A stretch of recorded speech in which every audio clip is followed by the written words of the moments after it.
kidding aside, I just want 1 second to publicly acknowledge that The Rock was the better man at WrestleMania, and I would really like to congratulate him on his victory.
John Cena wanted, but it's what he's getting.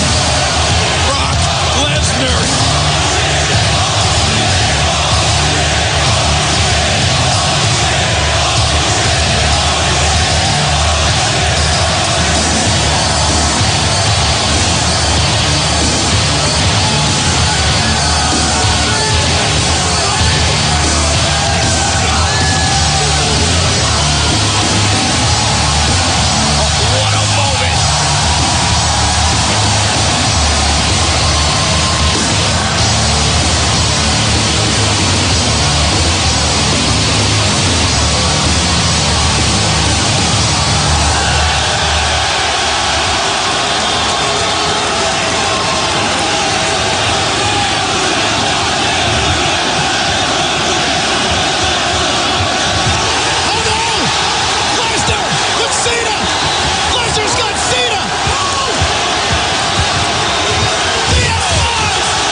WBCB presents Pro Wrestling Weekly. Tell me he didn't just say that. Call in with a question or comment at 215-949-3232 or 888-922-2149. The Tower of Power, too sweet to be sour, funky like a monkey, oh yeah. And now, here's your host of Pro Wrestling Weekly, Fearon. It doesn't matter what your name is.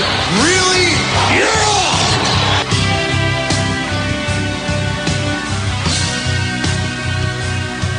Hello and welcome to Pro Wrestling Weekly here on 1490 WBCB. It's always good when an A switch moves over to a B or vice versa. You know, wrong button gets pushed, things happen. Somebody messing around with the studio here.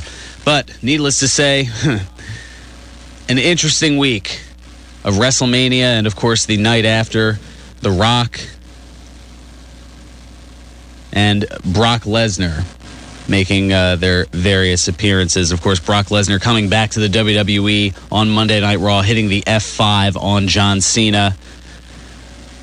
Haven't seen Brock in the WWE since 2004 and WrestleMania 20, that infamous match where Brock took on Goldberg and had Steve Austin as the referee, and Austin was getting more cheers than both Goldberg and Brock combined. But the cheers a little bit different this time around, as you heard there.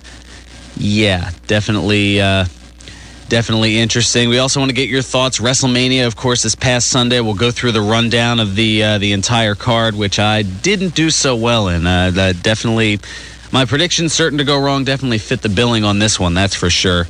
And The Rock, of course, beating John Cena in the main event. Of course, the Hell in a Cell match that a lot of people are obviously still talking about. The end of an era, one for the ages, to say the least, as The Undertaker now 20-0 at WrestleMania.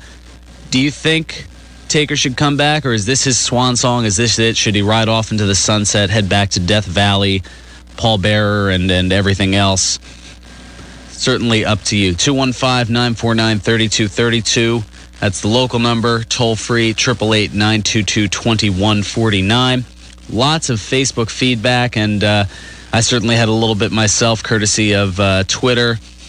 Most of it I don't think I can repeat on the air, though, but the 18-second world title match between Sheamus and Daniel Bryan, and how hot was Daniel Bryan with that Miami crowd? I mean, just chants of yes, yes, yes, all over both the American Airlines Arena and, of course, the night before at WrestleMania. Just unbelievable how over Daniel Bryan is. Are they going to now make him a babyface? Is that something that you want to see? Do you think that the crowd should stay behind him with the yes, yes, yes chants? Also from WrestleMania,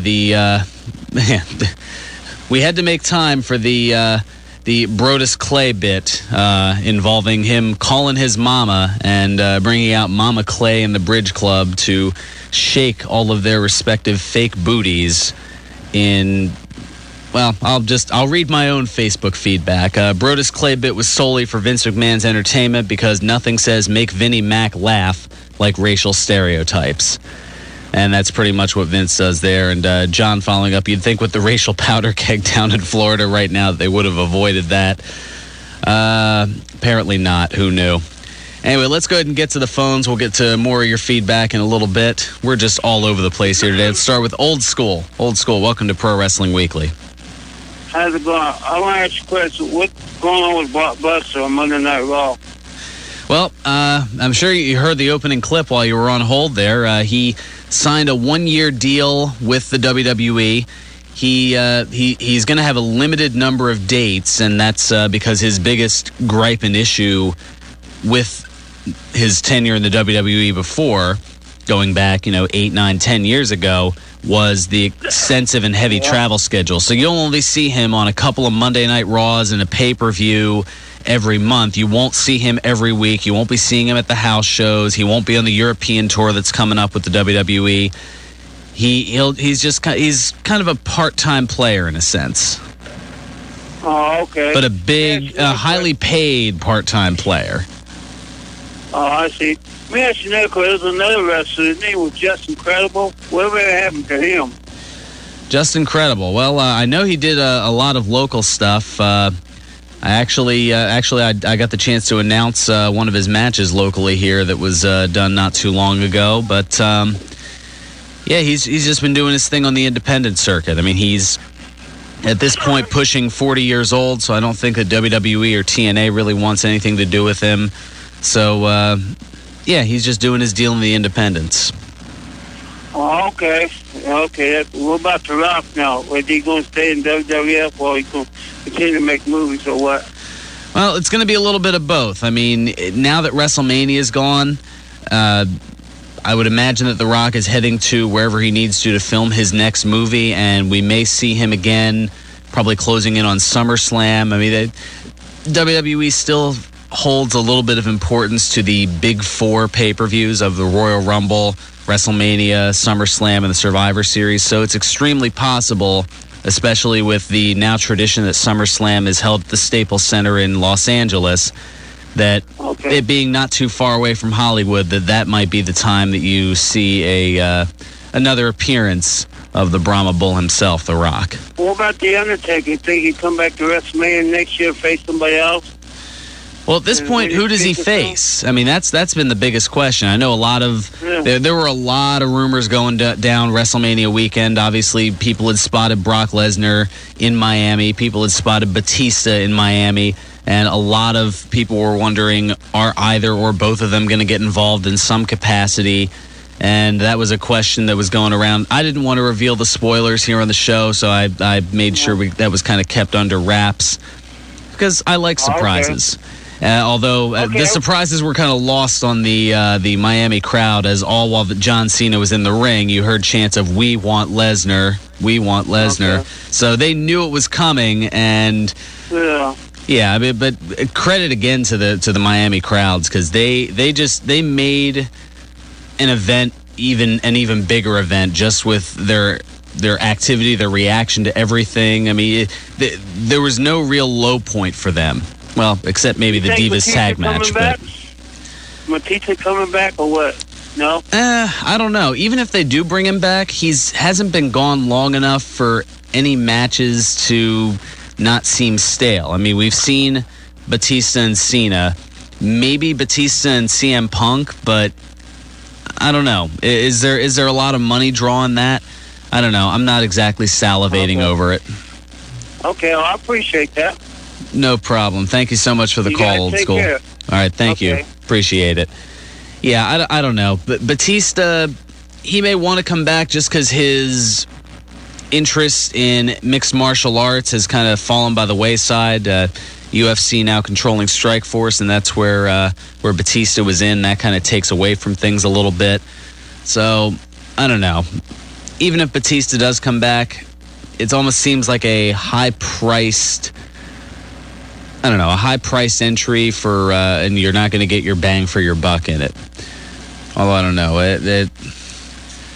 Speaking of rumors, apparently Rat Boy's throwing on there that allegedly WWE has signed Ric Flair, which he realizes that April Fool's Day was this past Sunday, right?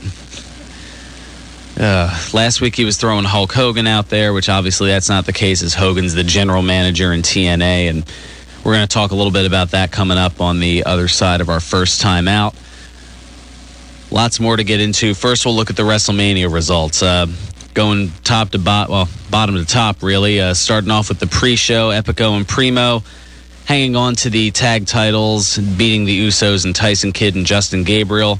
Little side note on that, Justin Gabriel announcing on Twitter that he suffered an elbow injury during that WrestleMania pre-show match. He said, just had x-rays and MRI on elbow. Good news, no surgery needed. Bad news, out for 6 weeks. Let's hope that the master of the 450 splash can make his way back somewhat soon, as it'd be nice to kind of get some excitement back in the tag division, although I know I've been saying that for at least the last 3 years. I already mentioned the world title match. Sheamus beating Daniel Bryan in a whopping 18 seconds, bell to bell. I'm sure if Gorilla Monsoon were still around and calling that, he would reduce it with his hyperbole to about 6 or 7 seconds, as he is known to do. I mean, of course, as you remember, back at one of the original WrestleManias, King Kong Bundy and Special Delivery Jones, it was actually 23 seconds, but they had said 9 seconds, which was a WrestleMania record. So the late, great Gorilla Monsoon, Gino, no stranger when it comes to hyperbole. Kane beating Randy Orton.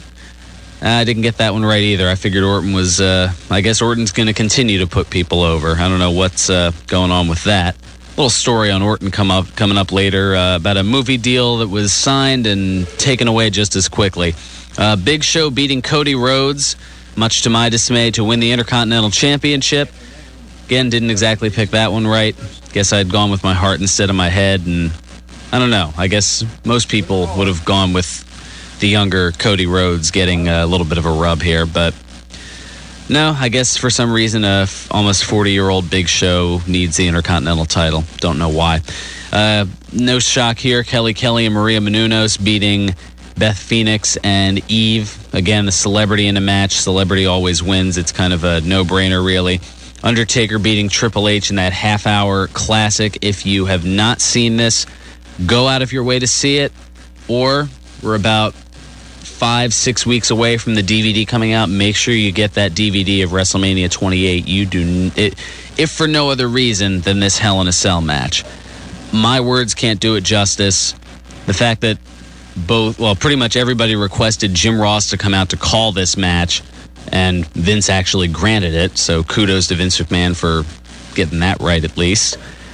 But just a tremendous match that I don't know. I'm still getting goosebumps a little bit thinking about it. I mean, it brought me back to being an 11, 12-year-old kid again. And as cynical as I can be about pro wrestling at times, this was definitely one of those moments where I just kind of threw that aside, threw the broadcast journalist aside, and just kind of sat back with some pretzels and just enjoyed. You had the 12-man tag, of course, 6 per side. David Otunga, Dolph Ziggler, Mark Henry, Jack Swagger, The Miz, and Drew McIntyre beating Team Teddy of Santino Marella, R-Truth, Kofi Kingston, The Great Khali, Booker T, and Zack Ryder.